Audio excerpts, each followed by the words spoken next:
Hi everyone and welcome. So I'm going to do a review and deck walkthrough today of this new deck, the Coven Oracle by Fiona Horne.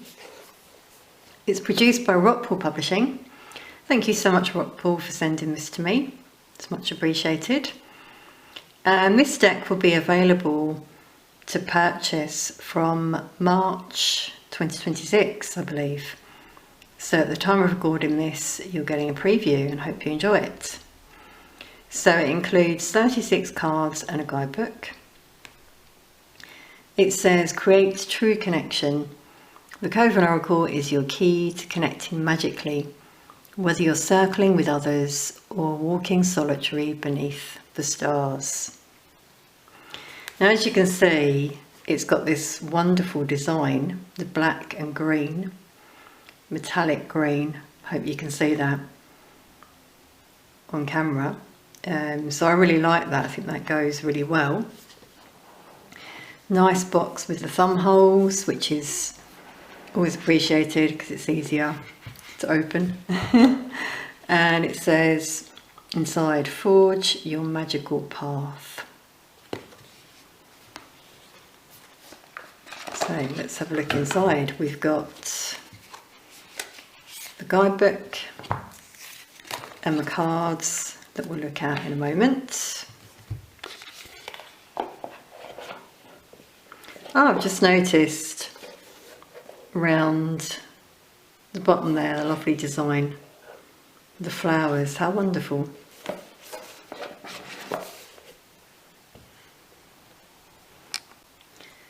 Let's take a look at the guidebook first of all.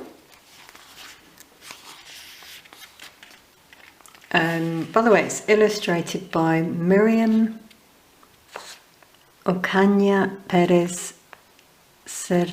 I hope I said that correctly. Looks like a Spanish name there.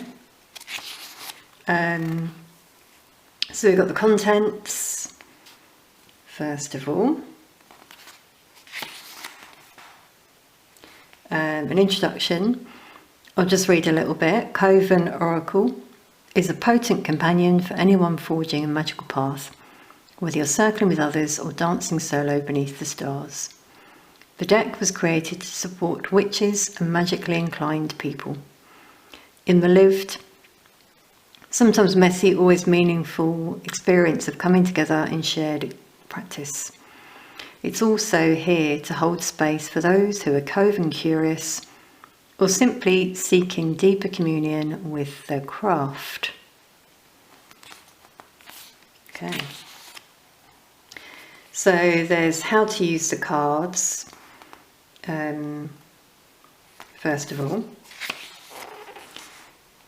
consecrating and cleansing your deck, which is important when you first receive a deck. Coven blessing. That's interesting. It says you may wish to create a shared ritual with your coven, something meaningful and repeatable that honours the deck's role in your magical work. And there's a little blessing there. Or there's a solo blessing and preparation. So that's nice. There are some spreads and practices, daily devotional pull, solo 3-card spread, the circle within the spread, the initiate's path spread.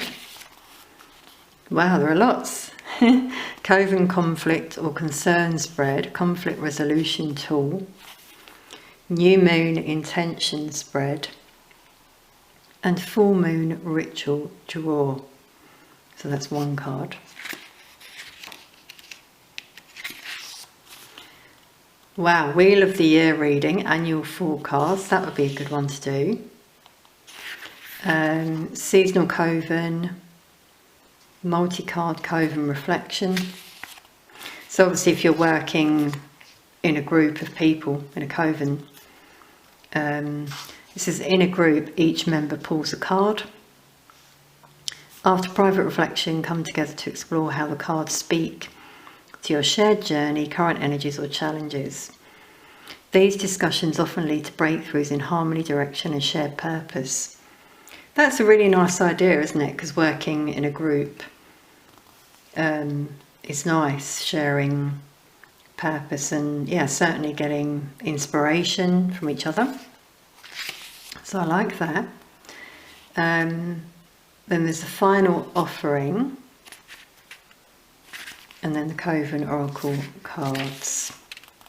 Now the cards, as you'll see, are actually black and white, so that's why the images in the book are black and white. So we've got the card, the keyword circle of truth, and then some other words: wisdom, perception, communion, and then some details, and so on and so forth. Yeah, I like the old style font there as well. That really fits, doesn't it, with the sort of magical, and the design here, black border. Really gives it that traditional feel to the book, like it's an old book sort of thing. Okay, so at the back, about the author. Fiona Horne is one of the world's most respected modern witches. Over 3 decades, she has authored 16 best-selling books and created 4 oracle decks. Okay, so you can always research her. And the illustrator, Miriam, is a Spanish illustrator with a meticulous and perfectionist approach, who's deeply passionate about ink, fantasy and the mountains, where she often finds creative inspiration. Okay, so I've not heard of her before, I have to say, but you'll see when we look at the cards now that the illustrations, I think, are wonderful. So now onto the cards. I've just zoomed in a little bit, so hopefully you can see them well. So here's the back of the cards. The dark design, and as you can see, they've got the wonderful green gilded edges, so the design is wonderful. I think it works well. The green has that sort of earthy vibe to it, and then obviously the contrasting black and white on the cards, as you can see, it's really effective, I think. The cardstock is really nice. It's not too thick, not too thin. So that feels like a good quality card that will hopefully last. So now let's go through the cards. As you can see, there's a little border, and then the number at the top, the keyword circle of truth, and then more keywords at the bottom: wisdom, perception, communion. I love this one with the owl at the top.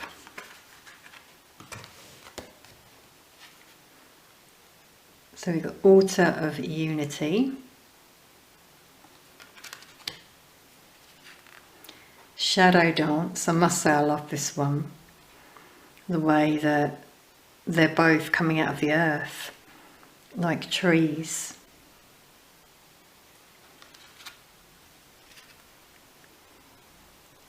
Web of connection. Yeah, again, that earthy feel, isn't it? Because it's like they're coming out of the tree trunks or roots here. So that, yeah, the green really works in terms of the design of the images, I think. So a chalice of boundaries, flame of attraction,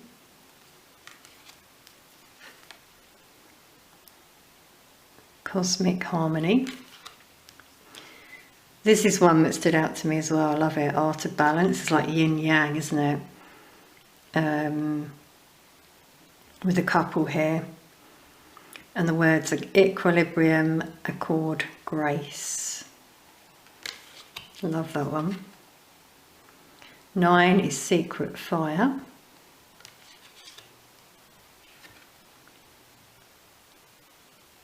Seasonal rites.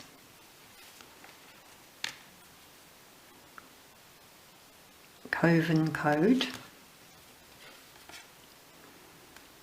Dream weaving, that one's wonderful as well. The way these flowers are coming out of his head, showing like growth, inspiration. The words are enchantment, vision, prophecy.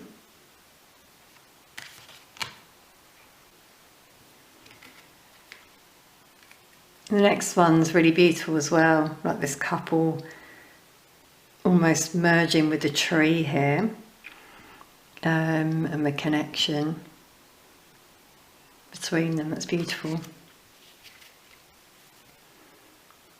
Crossroads, it's a bit like the Eight of Cups in tarot, with this girl walking away in the distance.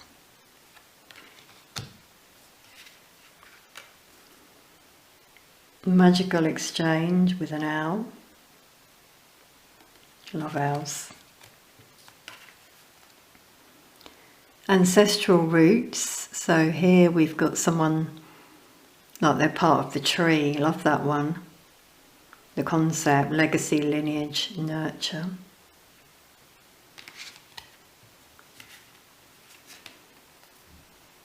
Sanctuary of solitude.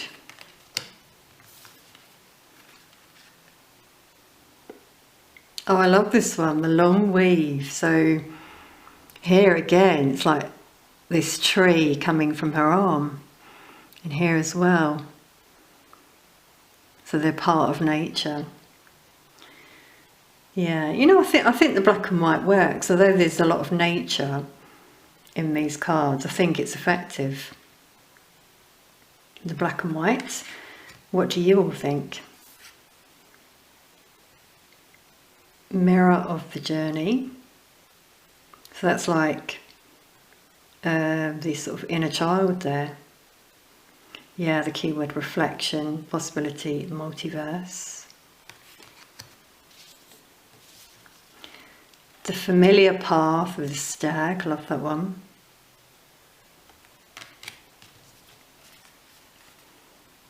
Earth guardians.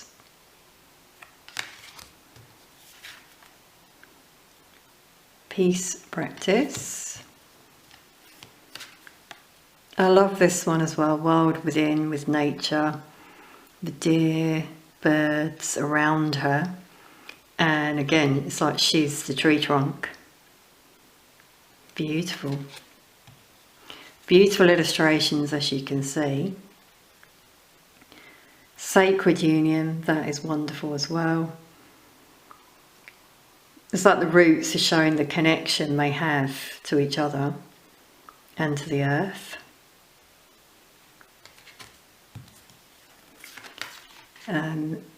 Circle choice. Eye in the void.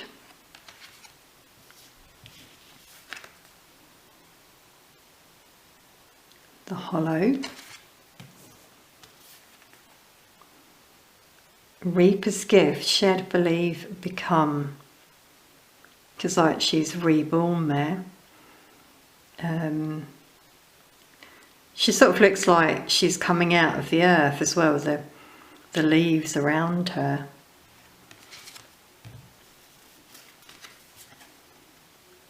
Trickster's blessing.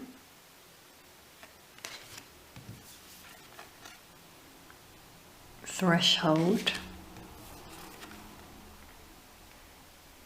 Digital cauldron.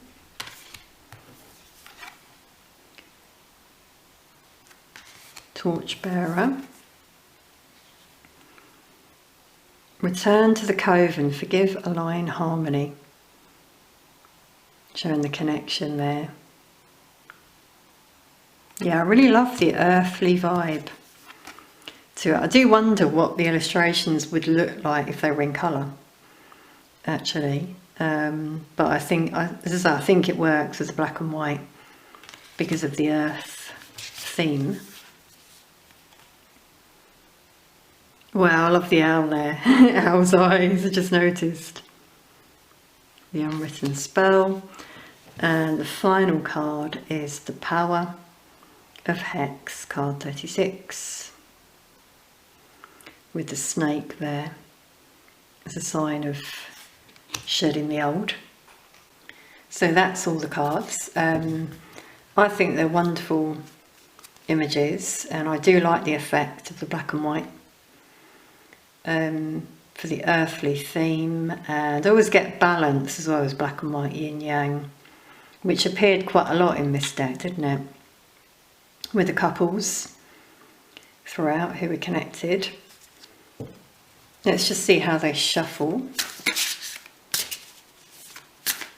Yeah, they shuffle really well right away. They're not sticking together, which cards can do with gilded edges, but I find Rockpool do the gilded edges really well. Okay, so we got a card as well. I thought if one flew out, we'd look at it, so one did. We got Secret Fire number 9, Spark, Sanctity, Purpose. So there's a flower in the middle, leaves around the edge. Is that the inner fire maybe with this one? Passion, purpose as the theme. Let's take a look in the book actually at this one as well.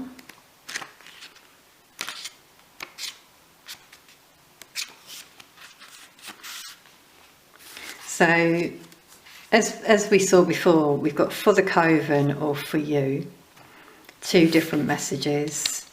I suppose it depends if you're working alone or with a coven. Let's see for the coven, as you're all the coven watching. Secret fire burns at the heart of every true coven. That invisible spark that draws you together and makes you more than the sum of your parts. Look at the sunflower. Open, radiant, wrapped in flames. It is not burning down, it's burning through. The fire doesn't destroy it, it reveals its essence. This is your coven's shared fire, the shared desire to create, to serve, to transform. When this fire is aligned, your spells deepen, your rituals awaken, your connection becomes devotional. Let's just see a little bit for you. So if you were reading for yourself individually, if Secret Fire comes to you now, it's calling you back to your centre, to your why, your passion, your purpose, that spark that first drew you to magic. Whether you're in a coven or walking your path solo, this card is a reminder that your spiritual journey should be fueled by something real. Not obligation, not comparison, but devotion. What lights you up? What makes you feel alive, aligned, and needed? Okay, so that's really interesting, actually. I like that message and the way that you can, it gives you different ones for if you're working as a group or individually. That's quite new, actually. I've not seen that before in a deck or guidebook, because you'd think, wouldn't you, you use the cards alone. A lot of people do use them for reflection, daily meditation, or a reading for another, I suppose. But I guess with it being Coven as the title, the idea is that you might use them in a coven as well. I hope you've all enjoyed looking at the Coven Oracle. If it interests you at all, having seen the cards, let us know in the comments what you think. What's your opinion? Do you think you might get it yourself? How would you use it as well? Would you use it individually or in a coven if you're part of one? I'm looking forward to using this one myself on my channel, so keep your eyes peeled for it in subsequent readings on my channel. Thank you so much for being here, and I'll see you all very soon.